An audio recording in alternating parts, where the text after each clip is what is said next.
Trading is our main focus here on this channel, and for all the trading methods I go through, I always show exactly what methods I'm currently using in FUT to make as many coins as possible. But there are some methods that I just can't stand, despite them still being profitable.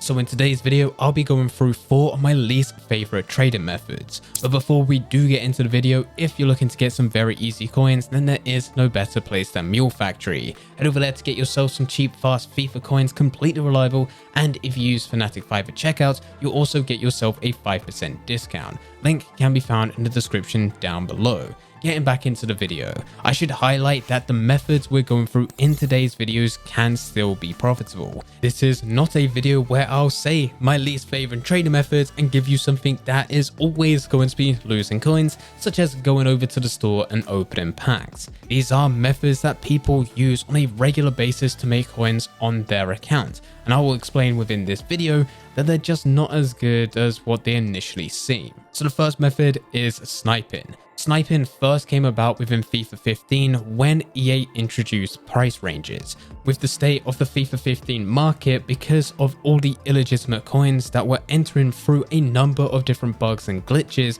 and with coin sites just selling all of those coins for a very small price, everyone was buying millions of coins for literally just a couple quid here and there. This forced player prices to be the complete opposite of what we have within FIFA 22, where they're cheap, to being ridiculous. Even with the likes of Rare Gold, Messi and Ronaldo, they would reach prices of around 7 million coins and beyond. Once you start to get to the Team of the Seasons and Team of the Years, they were extinct with the max price at 15 million. So price ranges were introduced to have players at a set price, and they can't go above that price unless EA changed the price range. This led to a load of players being extinct in the market, so that the only way that you can get them was by sniping. Now we don't have this problem as much. There are certainly some players that are still extinct. The sniping is now used as a trading method to get players a lot lower compared to the lowest buy now, where you'll relist them slightly higher to make profit. This method does work, and if you're looking to get into trading, this is a perfect place to start. 2 hours later. The problem with this method is that it requires you to be active. You need to be constantly searching the market, and meantime, you're relying on someone else to list a player that fits your requirements. I wouldn't say it's solely based on luck, because you definitely need to put some time in, and if you do find the right player or the right group of players, it can be seen as strategic luck, because eventually it will happen. But for a lot of people, they will just sit there looking for one type of player or one specific group of players, look to get them for just a couple hundred coins below the market value, and then list them at that market value once they do win them, just for a couple hundred coins profit. And they may be sitting there for a minute or two until that player shows up. Yes, being able to make coins this way is better than if you was to go and play a match where you would only be getting 400 to 900 coins within 15 to 20 minutes. But there are so many other better trading methods out there. You could very easily use a bulk bidding method where you just bid on 50 players and wait anywhere between 5 to 15 minutes for all of those players to expire. You will not win all of them, but as long as you've selected a good player, you can win anywhere between 30 to 40. With each of those players giving you a couple hundred coins profit once you list them. And in the meantime, you can go off and do whatever it is you want to do. If you want to play a match, play a match. If you want to go through SBCs, go through SBCs. It is not active. It takes just a couple minutes to do, and you'll probably be making a lot more than if you was sniping. The next method on my list is the position change method. This is yet again another profitable method. The issue is that it is incredibly long. The idea is that you'll start off by doing a bit of research, looking at player prices and what their prices are within different positions. You would look for a player that is by default a CDM, let's say Fred for example, and then we'll see his price within the CDM position. What's it going for? What's the lowest buy now? Can you get them on a bid? And then you'll look for them in a center mid and a cam, where you'll do the exact same thing, just doing research. You'll then take time to change the market to look at consumables, and this time you're going to be looking at a center defensive mid to center mid position modifier. You're going to check the lowest buy now, how much you can buy them for, and if you're able to get them any cheaper on a bid. Now, this is where you do some quick calculations. You'll work out if you can bid on a player below their market value, also bid on a position modifier, play them together, and then relist them at a new center mid price, in this case for Fred, to make profit.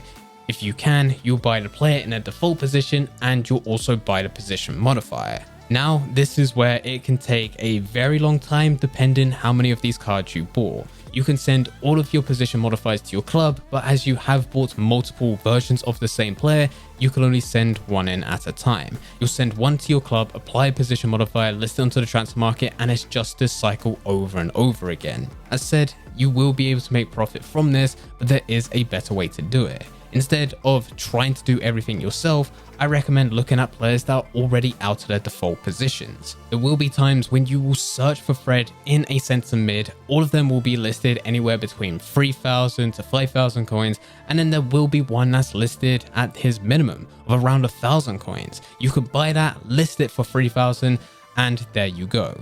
The issue is that you won't be able to get this with every single player that you search for, but it happens more often than you think. The third method on my list is pretty much anything with managers, kits, or badges. Now, if FIFA 22 was just released and we're talking about it being within the first month or two, it would actually be worth looking at these types of cards. Managers, kits, and badges are perfect items to look for because those that are looking to buy into these are looking to customize their club. They're not looking to trade. So if you take the time to bid on some of these items, you'll be able to get them for a fraction of the price of their lowest buy now. Relist them higher and you will be able to make a decent amount of coins. We actually went through this with a manager method right at the beginning of the year, where we would buy managers in not so popular leagues and then we'll change them to be Liga and Syria, Bundesliga, or even the Premier League, where you're able to sell them 3, 4 times, potentially even 5 times as many coins as you initially bought them for, and also the manager league change if you was to add that on top. But now it's just not worth going through, as we are coming towards the end of FIFA 22. If you was to go through any managers, kits, or badges as a trading method, it's going to take a very long time to sell, as most already have a manager for their club, and as for kits and badges, there's really no need to be customizing at this point. With the previous two methods, I gave variations of what you can do to make a very similar amount of profit. With this one, it's just a case of avoiding it. It's not worth trading with managers, kits, or badges. Just do something completely different. You could even look at bronze or silver players, which will work out being a lot better than this. They'll sell a lot quicker and you'll be able to get a lot more deals in a very similar time frame. And the final method for this video is the bronze pack method. I'm not against the bronze pack method. I think it is a great way to build your club, just not a great way to trade, which is how most people deal with it. Most like the idea of going over to the store, opening a bronze pack, getting bronze players, checking their prices, and then listing them onto the transfer market. And yes, you can make coins doing this. But this bronze pack method is really partnered up with SBCs. This is where you can really get the most out of it. That way you are selling the players that do sell for anything within that bronze pack, but for those that go for 150 coins to 200 coins by now, you'll send them to your club and use them for SBCs. You upgrade them to silver packs, open those silver packs, get silver players, and then use them for the gold upgrades. If you do this long enough, eventually you will have a stacked club where you have bronze, silver, and gold players, all of which can be used for various amounts of different SBCs that get released throughout the year. And if we look at it in the long term, you will be able to make a very good amount. All while doing this, you are still making coins by selling the players that do sell from the bronze pack. Sounds great. This is where the problem comes in. If you are strictly looking at the bronze pack method as a trading method, you're making a huge mistake. The bronze players do sell, and with 750 coins, it seems like a great deal. But with 750 coins, that's actually quite a bit in terms of bronze players. Don't believe me? Go and look at the 0 to 1 million coin trading series. In the first episode, we used bronze players to trade from where we started of just a couple hundred coins, and we milked bronze players to get tens of thousands of coins within the first episode. We did not do that by using the bronze pack method. We did that just by looking at bronze players. You can find players, make a lot more profit, and there's guaranteed every single time. Within that 0 to 1 million coin trading series with the bronze players that we used, we didn't make a loss on any of them. They all sell eventually for a good amount. And as long as you are in the right place at the right time, you can find some really good deals. We're talking about finding players anywhere between 200 to 500 coins, being able to list them from anywhere between 2,000 to 3,000 coins. For you to get one of those types of players that sells at 2 to 3,000 with the bronze pack method, it does happen, but you're going to have to be consistently opening bronze packs. With the method, you can find them quite consistently every couple of minutes. So the mistake is looking at the bronze pack method solely as a trade method. If you're looking just to build your club, then by all means go for it. But if you're looking to trade, there are so many better ways in which you can trade using bronze players. Anyway guys, here are my least favorite trading methods within FIFA 22. If you do have any questions about anything, then please feel free to leave them in the comment section down below. But anyway guys, I hope you guys did enjoy. If you did enjoy, don't forget to leave a like and subscribe. But for now, I'm going to see you.